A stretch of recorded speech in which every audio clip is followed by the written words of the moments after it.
Olá, estamos começando mais um Forbes Under 30 A Jornada. Aqui você vai conhecer os destaques da lista Forbes Under 30 de 2023. E para começar essa temporada, eu conversei com Gabriel Diniz Abrão, de 28 anos, empresário e CEO do Grupo Ativo, que tem 9 operações de restaurantes no país e também está começando as operações lá nos Estados Unidos. O Gabriel é também neto do Abílio Diniz, um importante empresário do setor de varejo aqui do Brasil. Abílio faleceu no dia 18 de fevereiro, vítima de pneumonite, com 87 anos.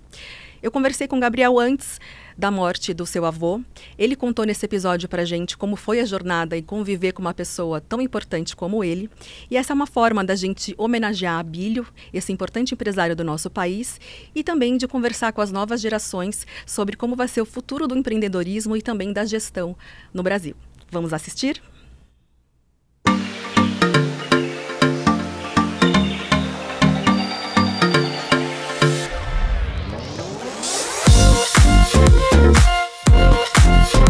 Uma temporada Forbes Under 30 A Jornada 2024. Aqui nós vamos conversar com os jovens talentos que fizeram parte da lista Under 30 do ano passado.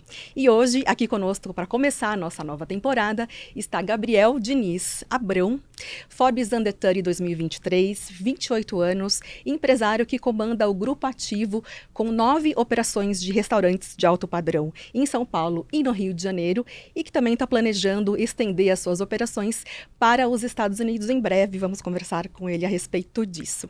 Tudo bem, Gabriel? Bem-vindo. Tudo bem, obrigado pelo convite. Prazer estar aqui com vocês. Prazer todo nosso. A primeira pergunta que eu faço é como foi receber a notícia de que você era um Forbes Under 30? Olha, eu acho que o reconhecimento ao nosso trabalho, né, ao trabalho do grupo, né, é um reflexo, né, de que a gente vem fazendo um trabalho, né, muito bem feito, de que a gente tem tido uma jornada de muito sucesso. Acho que o reflexo direto disso tá nas marcas, tá no recall, no awareness das marcas, que são marcas muito reconhecidas, né? O Kitchen, o Sul, o Aima, o Joy, o La Serena, todas as marcas do grupo têm um público muito cativo, muito recorrente, muito fiel, né? E eu fico muito feliz porque é o reconhecimento não só do meu trabalho, né, mas de toda a empresa, também os sócios ficam muito felizes, né, por conta de ser realmente, eu estou representando o grupo, mas vejo como um reconhecimento. Então, me traz bastante felicidade e realização. E você lembra de onde você estava, se alguém te contou? Como que foi esse movimento de contarem para você que você estava na lista? Sim, eu acho que foi até o pessoal do nosso time de marketing que descobriu, né? E aí eles vieram até mim parabenizando, né? E ressaltando que a gente teria esse espaço e teria né, que ganhou realmente o prêmio. E no momento eu fiquei bastante feliz. Eu acho que, como eu disse, é um reconhecimento, né, importante para que todos nós, né, para que apenas reforce que a gente está no caminho certo. Então, ficamos todos muito felizes no Grupo Ativo. Ótimo. Agora, como é que começou essa sua jornada no empreendedorismo?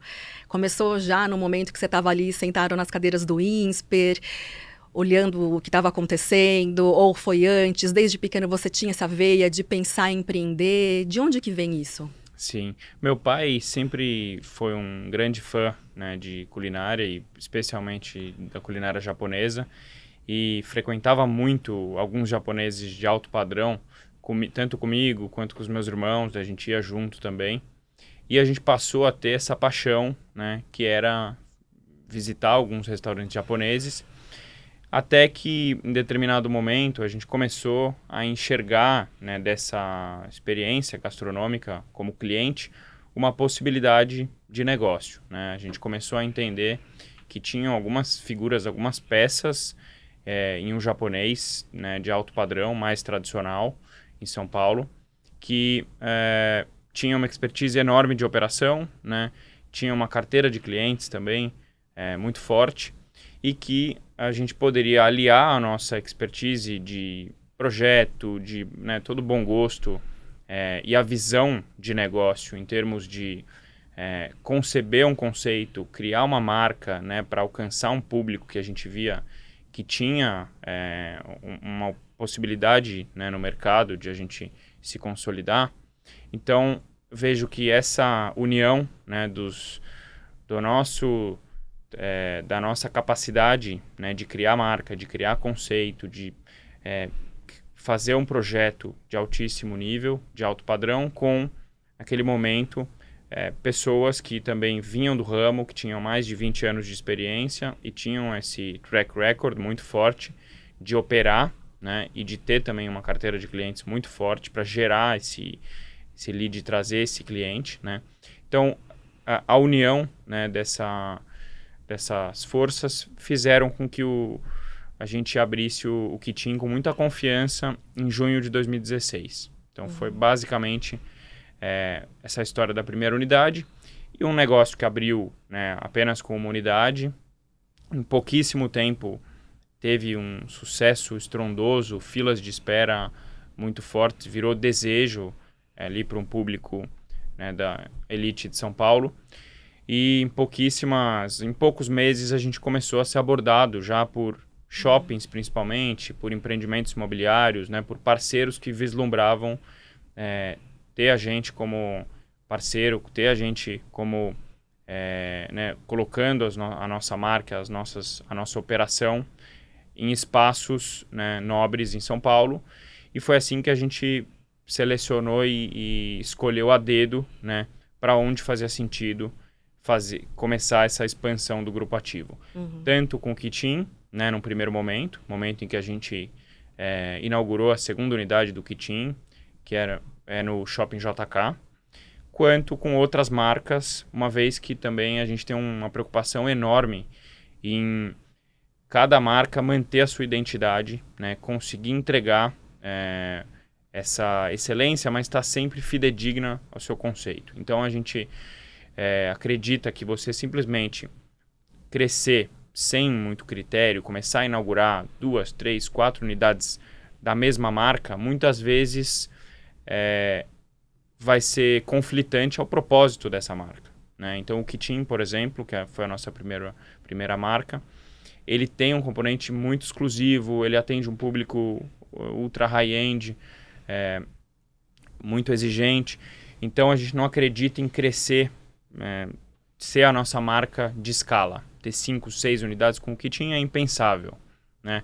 Por outro lado, a gente criou uma outra marca, né, o Su, que tem exatamente essa projeção, né, de ter, quem sabe, 4, 5 unidades nos próximos anos e ocupar essa posição, né, que cada vez mais a gente vê que tem um público que reconhece valor nesse tipo de proposta, né, de japonês à la carte, mas que consegue replicar, mantendo também outras marcas do grupo com essa preservação, né, mantendo essas marcas intactas, vamos dizer assim. O Aima, por exemplo, assim como o Kitim, também é super exclusivo e a gente trata com muito cuidado o plano de expansão também da marca do Aima. Agora vamos voltar um pouquinho. 2016, você abrindo o Kitim, ainda na faculdade. Vão passar 4 anos, a gente chega à pandemia. A maior parte das unidades ela está localizada em shoppings, que sofreram muito, né, com a chegada aí da Covid-19. Como é que isso aconteceu? O que vocês fizeram? Vocês repensaram? Eu queria que você contasse um pouco também da introdução das Dark Kitchens no negócio. O que você pensou naquele momento? Como foi passar por aquilo como empresário? Sim, a pandemia foi uma grande prova para todo o setor, né? Para a gente não foi diferente. Como você bem disse, né, com operações em shopping, você carrega um custo exorbitante de ocupação, né? As operações de shopping, como o Kitim do JK, né, que a gente já tinha na época, ela também tem uma estrutura grande, uma estrutura super expressiva em termos de custo, né? Então, no momento em que, do dia para a noite, praticamente, né, você começa a ver o lockdown se configurar, a ver o seu público se isolando completamente, não só o seu público, mas, né, toda a população do Brasil e do mundo. Então, isso tudo gera, né, primeiro, uma grande aflição e medo de todos, né? Então, funcionários, fornecedores, todo mundo muito assustado, né? Então, foi um momento em que, se a gente não parasse, não respirasse e não traçasse um plano para essa fase, talvez eu não estivesse aqui falando, né, da minha história, da história do grupo. Então, acredito que essa fase foi uma grande prova, né, em que a gente teve que ser muito resiliente. A gente teve que, eu costumo dizer muito, passar muito para os nossos times, né, que a velocidade é o nome do jogo, né, e nesse momento, a velocidade com que a gente reagiu à entrada da pandemia fez toda a diferença. O início da pandemia fez com que, como eu disse, do dia para a noite, como a gente não tinha delivery, a nossa receita fosse para zero, né? A gente, ao mesmo tempo, decidiu, como crença também, que a gente não faria nenhuma demissão naquele momento. Então, no momento em que se anunciou o lockdown, que a gente começou a ver os estabelecimentos fecharem e logo em seguida ter as normativas, né, do governo para que isso acontecesse, a gente decidiu não demitir ninguém e a gente decidiu, do dia para a noite, implantar o delivery em tempo recorde. Então, quando eu digo que a velocidade era o nome do jogo, está muito ligado a essa necessidade de a gente se reinventar e de lançar um delivery com muita agilidade, porque poucas semanas depois, a forma como a gente lançou, a agilidade com que a gente teve para fazer esse lançamento do delivery, fez com que a gente fosse o principal player dos parceiros, né, dos marketplaces, do Rappi, do iFood, alcançasse um patamar de vendas que a gente, na época, ninguém tinha dentro dessa categoria de alta gastronomia, e, ao mesmo tempo, não exclusivamente com as parcerias com os marketplaces, né? A gente tem uma visão de delivery muito de longo prazo e a gente acredita muito também no nosso canal próprio, né? Hoje a gente tem todas as marcas que operam delivery, que são os 3 japoneses, né? Em breve a gente vai ter o La Serena, mas hoje são os 3 japoneses.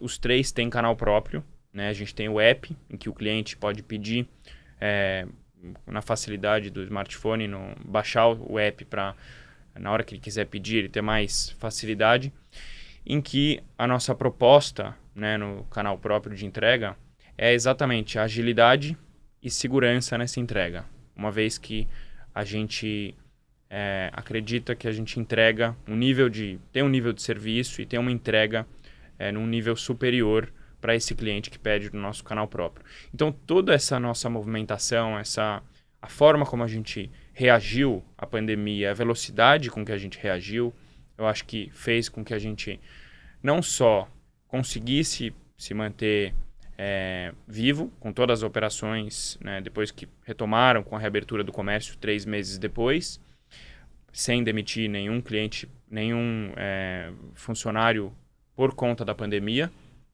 mas também fez com que a gente se fortalecesse ainda mais, né?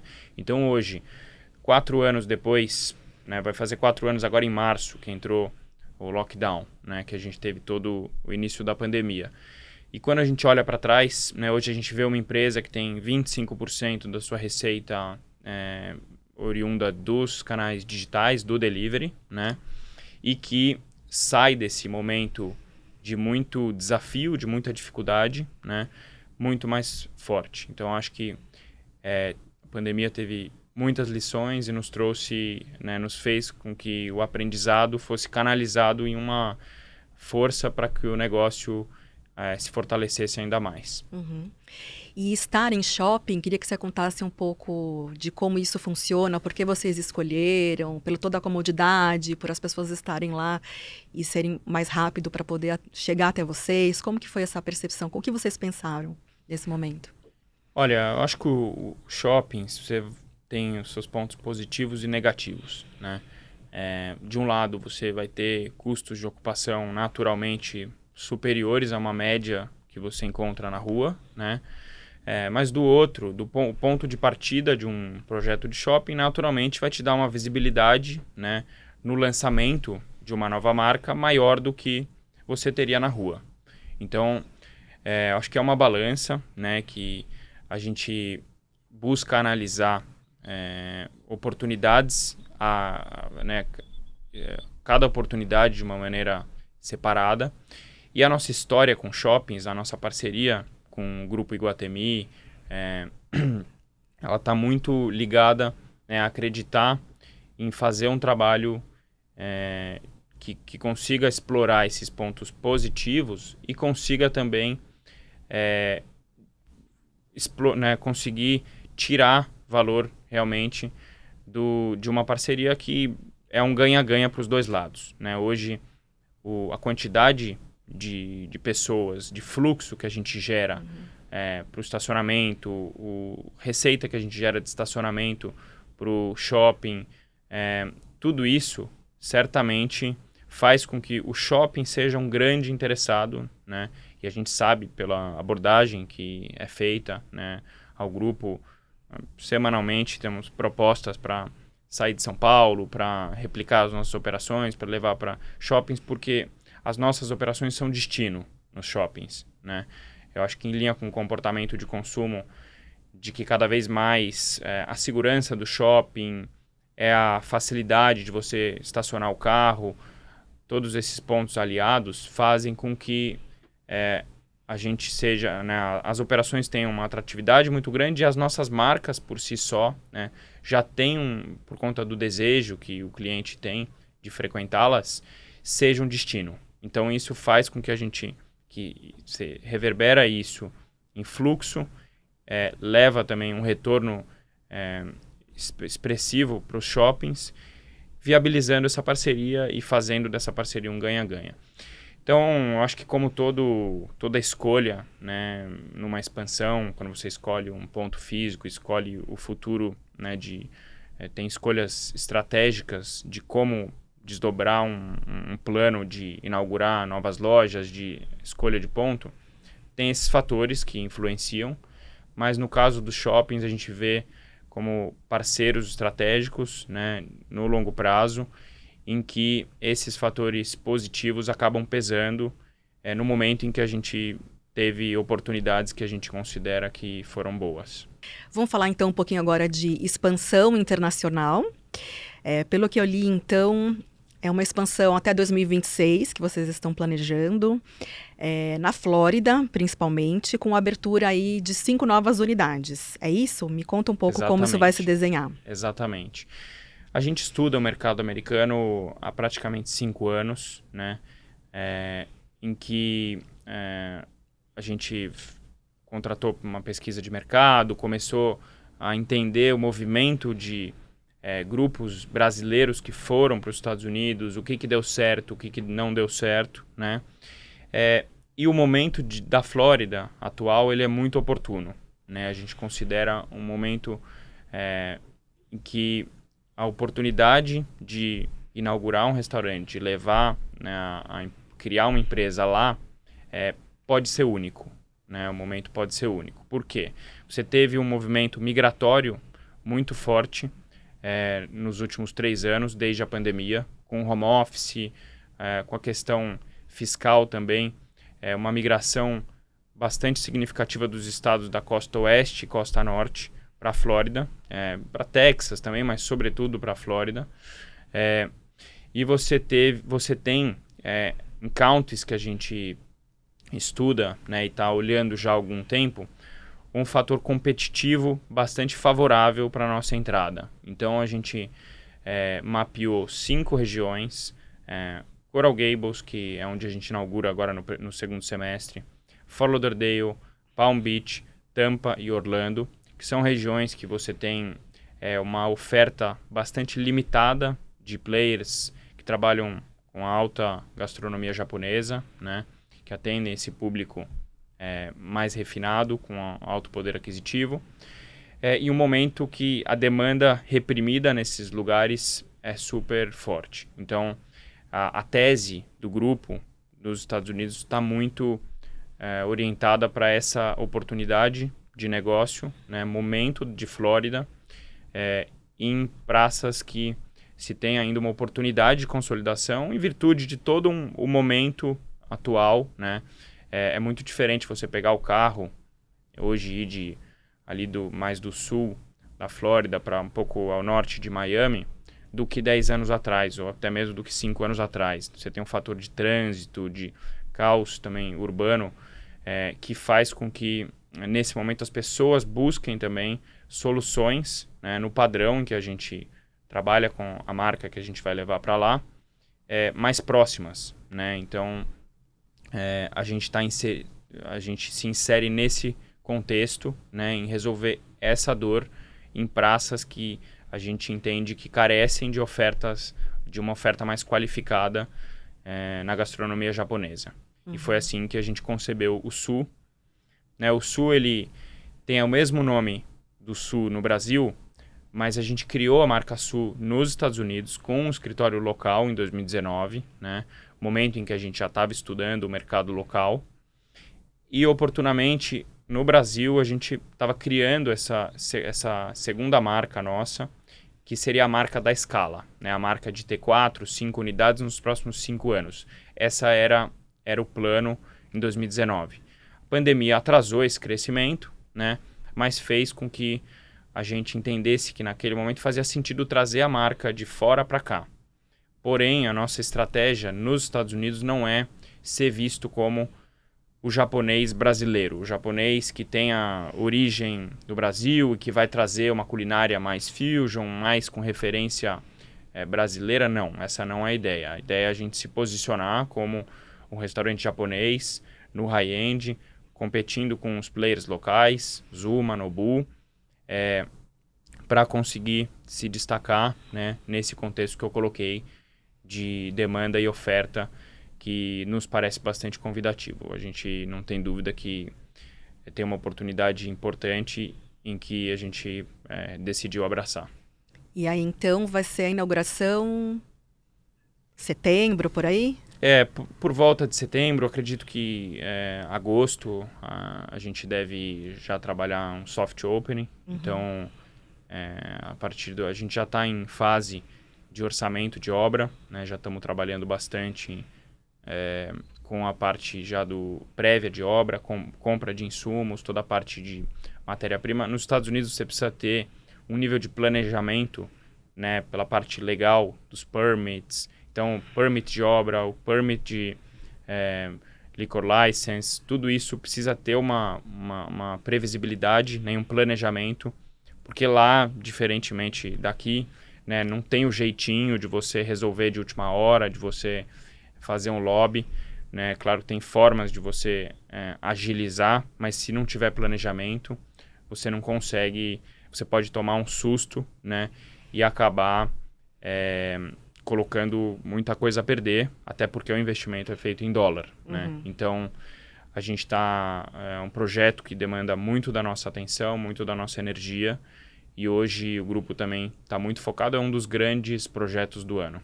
E vocês estão com investidores externos, vocês captaram? Como que se deu isso? Sim, a gente fizemos até agora uma captação, né, de 35% do equity, e ainda estamos captando mais 15% do equity. Então, a gente está trabalhando essa estrutura de capital, equilibrando ela entre equity, né, com essa captação, e a nossa participação, né? Então, a ideia é trazer um pool de investidores que agregue, né? Então, a gente só está falando com gente que a gente considera que é extremamente estratégica, que realmente, ao sentar numa mesa para definir a diretriz estratégica do negócio, esses sócios nossos agreguem, né, somem e nos ajudem a tomar decisões e a decidir realmente o futuro do negócio. Então, hoje temos 6 sócios e temos outros 2 que já estão bem encaminhados para entrar, né? Um número de sócios grande, mas que a gente decidiu fazer. Temos também uma pessoa na estrutura que cuida só, né, da relação com esses sócios, para que tenha uma fluidez e a gente consiga né, se utilizar disso a nosso favor, né, da presença de pessoas importantes que têm uma longa experiência também de mercado em áreas diferentes e complementares, né? Então, a nossa ideia é completar essa captação até abril, né, até março, início de abril, para que a gente consiga fazer frente ao investimento da obra com os valores que a gente vislumbra captar via equity, e também contar com apoio, né, do nível estratégico. Hoje a gente tem sócios de Big Four, de consultoria, a gente tem grandes empresários, né, como sócios também. Então, a gente acredita que isso vai nos ajudar bastante nesse momento de negócio. E qual é o próximo país em que vocês vão estar? Olha, no momento o foco total é Operação Brasil e Estados Unidos. Esse é o atualmente estamos muito focados nessas duas operações, né? Acho que já é um desafio muito grande, o fato de você ter uma nova, né, tá entrando em um novo mercado, ter um novo país, uma outra legislação, né? A gente troca bastante figurinha também com parceiros, né, lá nos Estados Unidos, para tentar entender um pouco o que a gente consegue, vamos dizer, contratar em real, né, na estrutura aqui, para poder cuidar e nos assistir no negócio dos Estados Unidos, e o que é inevitável tá lá, ter o jeito, a forma de falar, a língua, né, tudo isso acaba tendo um peso e faz com que seja importante a gente trazer a mão de obra local, né, em Miami, ali na região de Coral Gables inicialmente. Então, acho que isso faz parte vamos dizer, da complexidade que um negócio fora da sua zona de conforto, do seu país, do nosso país que a gente já tem a operação, né? Hoje no Brasil são mais de 500 funcionários, né? Nos Estados Unidos tem uma série de peculiaridades que você precisa mergulhar no mercado para entender como deve ser operado, porque tem muitas diferenças, né? Então, acho que esses dois países para esse ano tá bom, né? Já é muita coisa. Vocês vão fazer mix de expatriados e também mão de obra de lá? Vocês vão levar chefe brasileiro para lá? Como que vai funcionar? A ideia, a gente ainda está trabalhando em todo esse plano, toda essa estratégia, mas a ideia é que a gente tenha, assim, braços de confiança, figuras que hoje nos dão bastante segurança quando a gente fala em qualidade, quando a gente fala também em você conseguir desdobrar para produto todo um conceito de uma marca, né, um posicionamento de uma marca. Então, eu acho que tem peças que vão ser importantes nessa fase, mas a gente ainda não definiu se elas vão em definitivo, se elas vão fazer aportes pontuais. Então, isso tudo ainda está em fase de brainstorming e também está no momento em que a gente tem falado já começa a abordar a mão de obra, né, nos Estados Unidos. Então, ainda depende de algumas variáveis para te responder mais precisamente. Tá bom. Queria falar um pouquinho do seu avô, não tem como a gente não falar, né? Para quem não sabe, o Gabriel, ele é neto do Abílio Diniz, um grande empresário brasileiro, e ele sempre foi um entusiasta de Brasil, um entusiasta de empreendedorismo, né? Eu queria que você contasse um pouquinho qual é a influência e também ali as dores de carregar esse sobrenome, de estar junto, e desse detalhes para a gente de como que é essa relação, enfim, como se dá isso para você. Sim. A relação é muito boa, né? Eu acho que é um grande exemplo que eu tenho, assim como meu pai, né? Meu avô também é um grande exemplo no campo do empreendedorismo, né? Eu até no último semestre fiz um curso na GV que ele dá e que foi incrível ter tido essa interação, né? Vamos dizer, com outro chapéu, um chapéu mais de professor, de conseguir, né, passar uma série de histórias, uma série de aprendizados, né, para que a gente também absorva coisas para o negócio, para o meu crescimento também pessoal e profissional. Então, a relação é muito boa, né? Eu acho que eu busco canalizar e me alimentar, né, sempre dos aspectos positivos, né, de ter o peso dele como avô e acredito que consigo fazer isso bem, né? Eu acho que sempre tem a exposição, sempre tem os outros lados da moeda, né? Não só para mim, mas para toda, né, a minha geração da família. Mas entendo que acho que vai muito de acordo, né? Acho que o efeito de um aspecto que poderia ser negativo, né, de um peso que poderia se ter, está muito ligado à forma como cada um trata isso, né? Então, eu vejo que é muito importante ter os pés no chão, né? Saber se utilizar dos pontos positivos, né? De todo esse, né, da referência que o meu avô né? Então, vejo dessa forma. Eu acho que eu consigo tratar bem, equilibrar bem os pezinhos para extrair o que é positivo de tê-lo, né, de ter uma figura tão forte, tão conhecida, né, com a história que ele tem como avô. Uhum. Queria falar um pouquinho agora sobre liderança e gerações. Você está numa posição que você mesmo contou, né? Que trouxe pessoas mais experientes para estarem com você nessa jornada. E, ao mesmo tempo, você lidera pessoas de todas as gerações, né?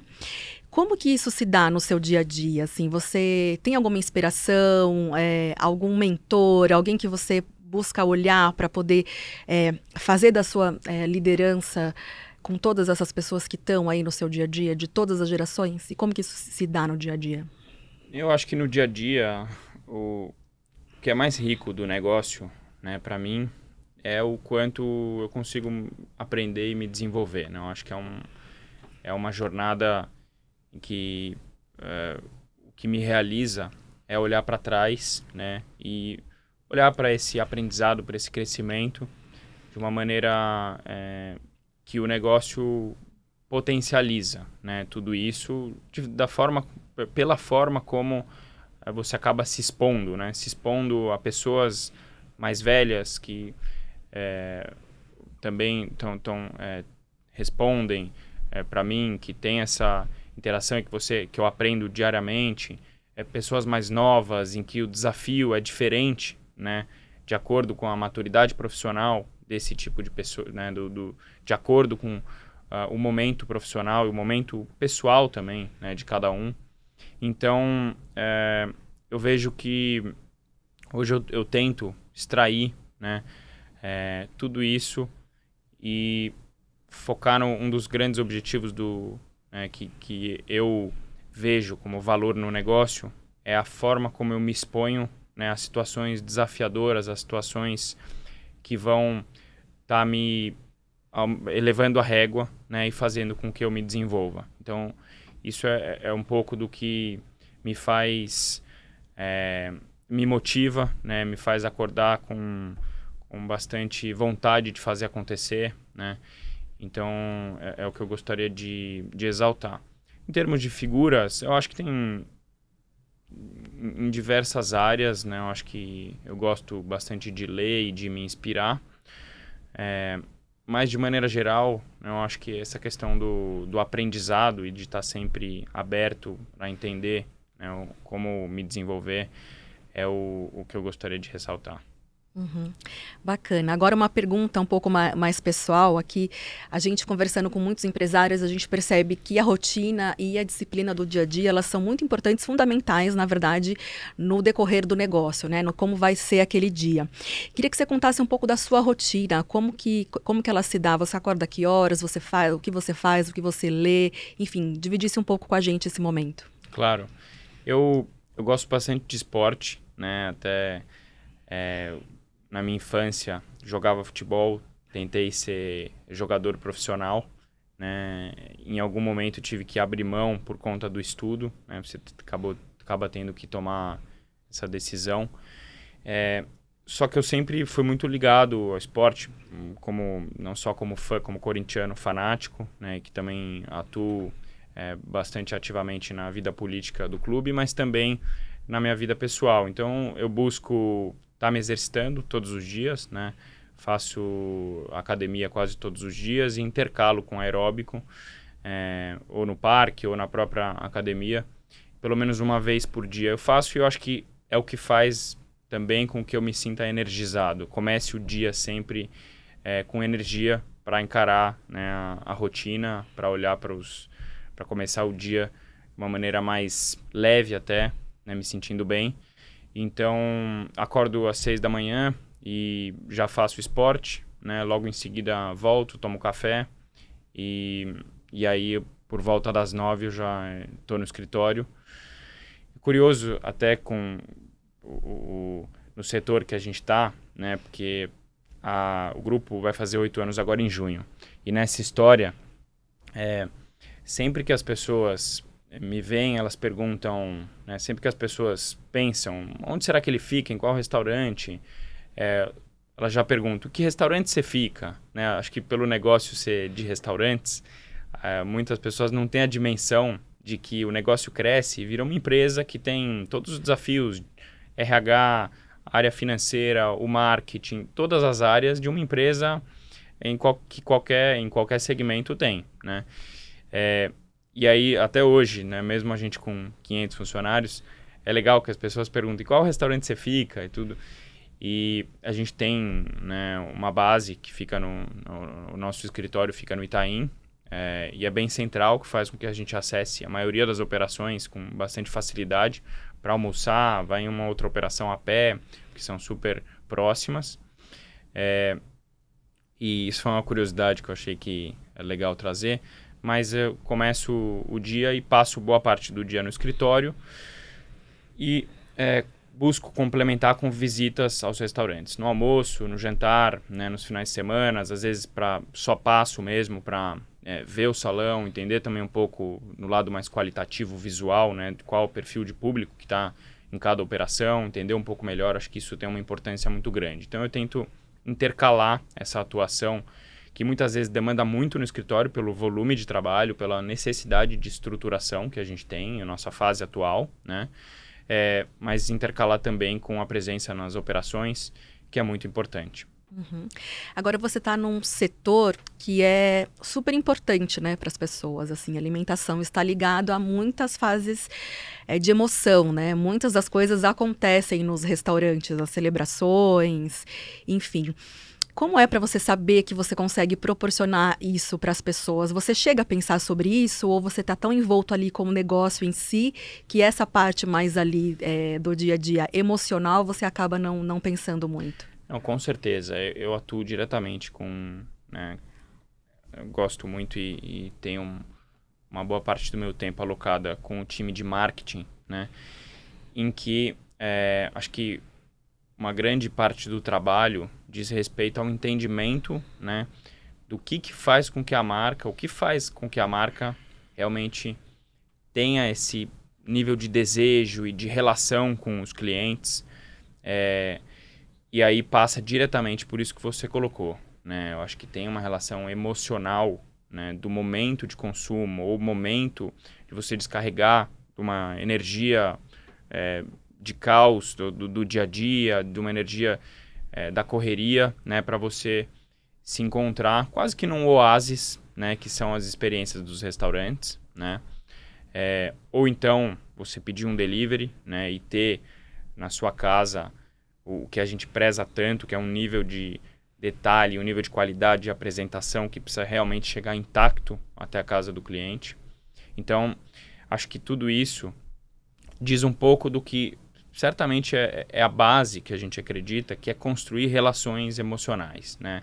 Construir relações que façam com que a marca realmente tenha um peso na vida da pessoa, né? De ela entender que a marca faz parte ou do momento de encontro com o familiar, ou do momento de sair da rotina, de ter um prazer de poder ir até um restaurante, tomar um saquê, tomar um vinho, ou então comer uma comida que gera um desejo ao longo da semana, né, que gerou toda uma expectativa no momento prévio a essa visita do cliente ao restaurante.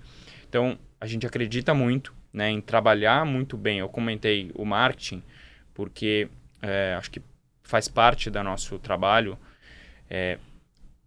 trabalhar muito bem essa narrativa, né, esse storytelling na cabeça do cliente, para que cada vez mais ele tenha as marcas como grandes,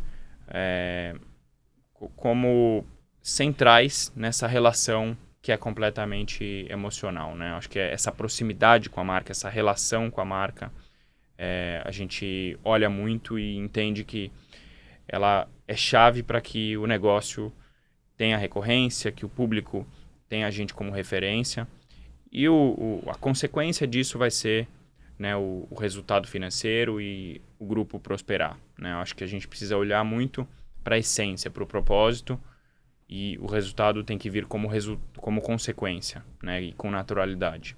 Uhum. Onde é que o grupo ativo vai estar daqui a 8 anos? 8 anos, a gente tem conversado um pouco disso, tem falado bastante de planejamento estratégico. Eu acho que vai estar numa posição de referência. A gente quer construir um grupo que esteja numa posição de referência não só em marcas que tenham essa relação emocional, relação muito presente, né, e muito próxima com a clientela que a gente atende, mas que seja referência em gestão também, e seja um grande modelo a ser seguido pelo mercado. Então, acho que é isso que a gente quer construir, essa reputação. Bacana. Muito disso a gente já tem, né? Eu acho que a gente vem fazendo ao longo dos anos, mas a ideia é consolidar isso e cada vez mais conseguir olhar para culinárias que se complementam, né, em segmentos diferentes. Eu até dei um spoiler em uma entrevista há alguns meses, de que nos próximos anos a nossa ideia é a gente ter novidades em outras culinárias. Então, a gente acredita bastante nessa expertise de criar marca, criar conceito dentro desse momento de consumo de um público de alto poder aquisitivo. E seria o quê? Italiana? Seria provavelmente Provavelmente não. Essa marca a gente até já tem, já criou. É uma marca espanhola, né? Um restaurante espanhol. Tá. E depois acho que o céu é o limite, né? Não tem... Você consegue replicar depois, né, com outras culinárias, né? Quer dizer, vocês fazem ali acontecer e depois você consegue replicar essa operação, né? Sim, esse é um modelo que a gente está discutindo muito internamente, que a gente está refletindo bastante, que diz respeito também à formatação de cada peça estratégica e criativa, né? Então, o chefe executivo, o reporte dessa área de culinária, né? Como ter áreas que consigam ter a agilidade, consigam ter, ao mesmo tempo, a criatividade, garantir o dinamismo de menu, dentro sempre, né, do que cada conceito prevê, né? A gente é muito chato se tem uma leva de pratos novos, que é algo que a gente acredita bastante, que é tá dando dinamismo para o menu anualmente, fazer com que o cliente tenha novidade.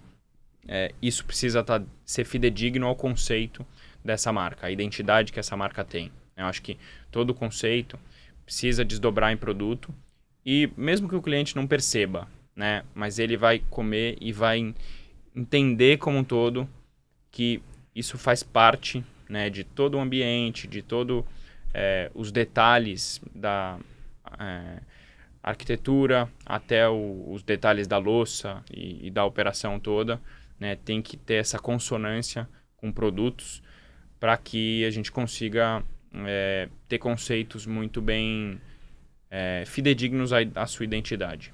Uhum. Agora, você falando de expansão, né? Quando a gente fala de expansão, a gente pensa em confiança, né?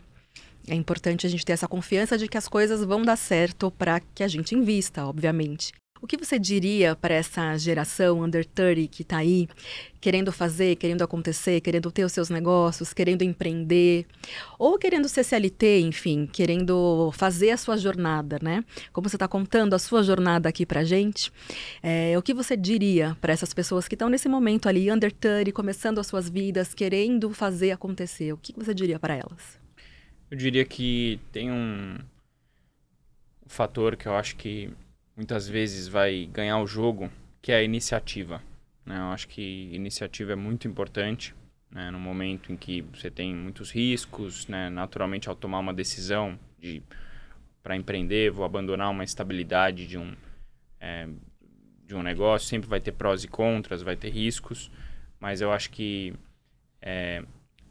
o país precisa de gente que toma risco, de gente que acredita, né?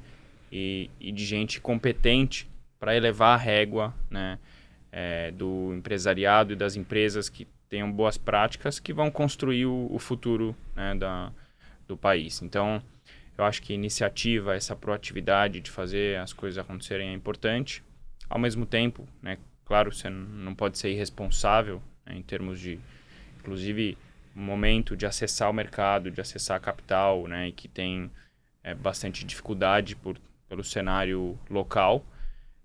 Mas eu acho que tomar risco faz parte e tomar, né, ter iniciativa, essa proatividade, são características que eu acho que eu busco exercitar, né, para que a gente, como negócio, também não pare no tempo, esteja sempre se reinventando.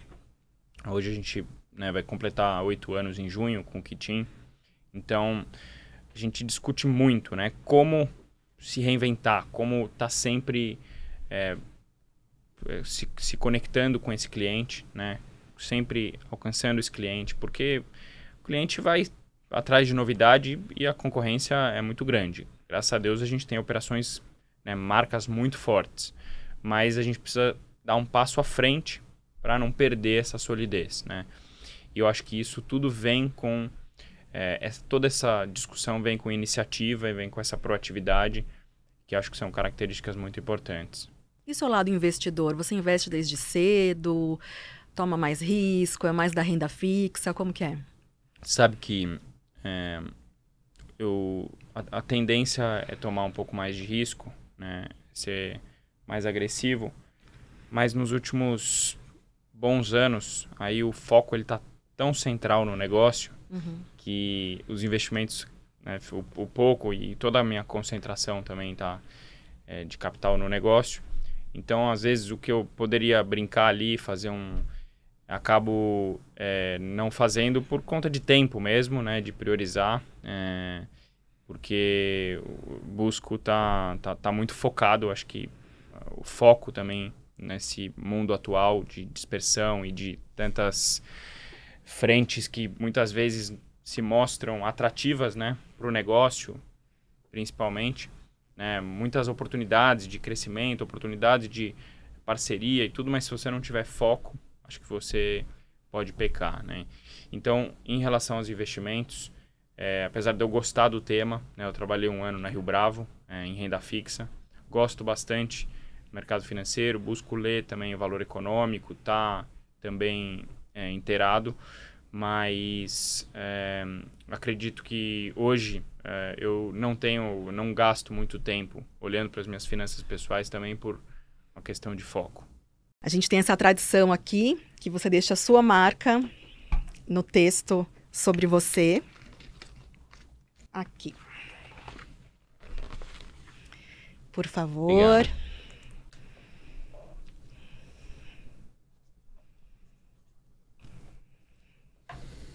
Muito obrigada.